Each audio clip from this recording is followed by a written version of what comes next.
उस दूल्हे के साथ भयानक मुंह वाले भूत प्रेत पिशाच योगिनियाँ और राक्षस हैं। जो बारात को देखकर जीता बचेगा सचमुच उसके बड़े ही पुण्य हैं और वही पार्वती का विवाह देखेगा। लड़कों ने घर घर यही बात कही। महेश्वर शिवजी का समाज समझकर सब लड़कों के माता पिता मुस्कुराते हैं। उन्होंने बहुत तरह से लड़कों को समझाया कि निडर हो जाओ, डर की कोई बात नहीं है। अगवान लोग बारात को लिवा लाएंगे। उन्होंने सबको सुंदर जनवासे में ठहरने को दिया। मैना पार्वती जी की माता ने शुभ आरती सजाई और उनके साथ की स्त्रियां उत्तम मंगल गीत गाने लगी।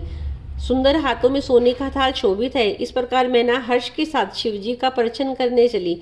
जब महादेव जी को भयानक वेश में देखा तब तो स्त्रियों के मन में बड़ा भारी भय उत्पन्न हो गया। मैना बहुत ही डर के मारे वे घर में घुस गई और शिवजी का जहाँ जनवासा था वहाँ चले गए। मैना के हृदय में बड़ा दुख हुआ। उन्होंने पार्वती को अपने पास बुलाकर बैठाया और अत्यंत स्नेह से गोद में बैठाकर अपने नीलकमल के समान नेत्रों में आंसू भरकर कहा, जिस विधाता ने तुमको ऐसा सुंदर रूप दिया उस मूर्ख ने तुम्हारे दूल्हे को बावला कैसे बनाया। जिस विधाता ने तुमको सुंदरता दी उसने तुम्हारे लिए वर बावला कैसे बनाया। जो फल कल्प वृक्ष में लगना चाहिए था वह जबरदस्ती बबूल में लग रहा है। मैं तुम्हें लेकर पहाड़ से गिर पड़ूंगी, आग में जल जाऊंगी, समुद्र में कूद पड़ूंगी, चाहे घर उजड़ जाए, संसार भर में अपकीर्ति फैल जाए, पर जीते जी मैं इस बावले वर से तुम्हारा विवाह न करूंगी। हिमाचल की स्त्री मैना को दुखी देखकर सारी स्त्रियां व्याकुल हो गई।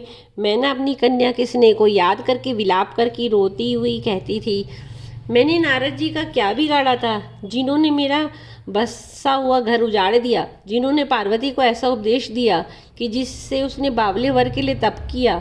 सचमुच उनके न तो किसी का मोह है, न माया, न उनके घरधन है, न घर है, न ही स्त्री है। वे सब सबसे उदासीन है। इसी से वे दूसरे का घर उजाड़ने वाले हैं। उन्हें न किसी की लाज है न डर है। भला बांझ स्त्री प्रसव की पीड़ा को क्या जाने। माता को विकल देखकर पार्वती जी विवेक युक्त कोमल वाणी बोली, हे माता, जो विधाता रच देते हैं वह टलता नहीं है। ऐसा विचार कर तुम सोच मत करो। जो मेरे भाग्य में बावला ही पति लिखा है तो किसी को क्या दोष लगाया जाए। हे माता, क्या विधाता के अंक तुमसे मिट सकते हैं। वृथा कलंक का टीका मत लो। हे माता, कलंक मत लो, रोना छोड़ो। यह अवसर विषाद करने का नहीं है। मेरे भाग्य में जो दोष सुख लिखा है उसे मैं जहाँ जाऊंगी वहीं पाऊंगी।